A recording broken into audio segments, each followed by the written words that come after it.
My name is Laura El-Tantawy and I'm an Egyptian photographer. In 2005, I went back to Egypt after living in the US for about 10 years, and I wanted to, at that time, really discover what this place that I had been away from for about 9 years really means to me, and sort of how I belong in that place. That, there were a lot of questions in my head about it and who I am and my identity. The revolution has changed everything for my generation. I'm 31 and Mubarak was the only president I ever knew, and you grow up knowing that politics is one way, and it's like a one-way track. This is the way it is. We have one president, this and that. I've never voted in my entire life. My parents never voted. Nobody that I know ever voted in my whole generation. Because, the votes were fake. Everything was rigged, so there was no need to go and vote.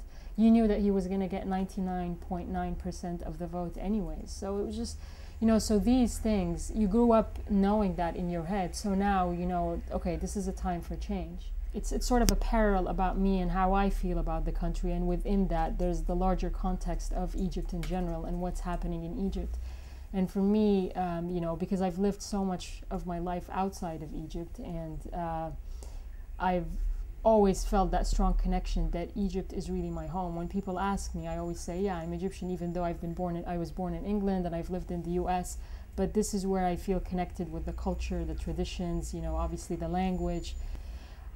So in 2005, I started doing that work, and I went back in early January with Tahrir Square and the revolution and all these events. Now, basically, what I want to do is go on a one-year road trip across Egypt, and it's something I've really wanted to do for such a long time, and I think this would be the best time and the greatest opportunity to also understand where the country is now going and what that revolution really means to us as Egyptians. So this is kind of what I'm hoping I can explore and understand what that change is. And I think a way of doing that is sort of meeting people across the country, people of all sorts of different social classes and, careers or whatever, and affiliations, and through them sort of understand what that revolution has meant.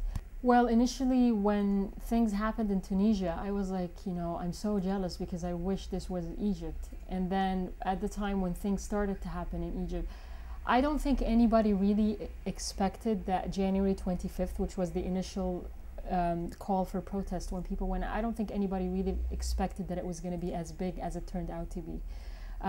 People had been protesting in Egypt since 2005, and I covered some of those protests, and for me even, I was totally shocked by the things that people were saying in these protests. They were calling Mubarak names.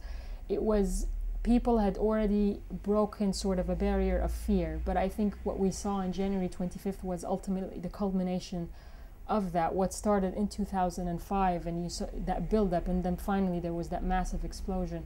And I'm sure that was catalyzed by what happened in Tunisia. People felt, well, it's our time as well. It's time that we do this. I never really think about being a woman covering a particular situation. I think if I start to think about that, it's gonna be an excuse for me to not do certain things, and I don't want that to be the case. I feel like if there's something that I want to do, I just have to do it.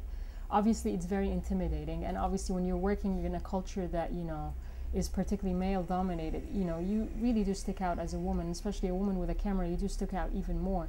But I think, if I start to think about that, it's just going to pull me back, and I can't do that. I'm just going to have to go for it. So I never really think about it, to be honest with you.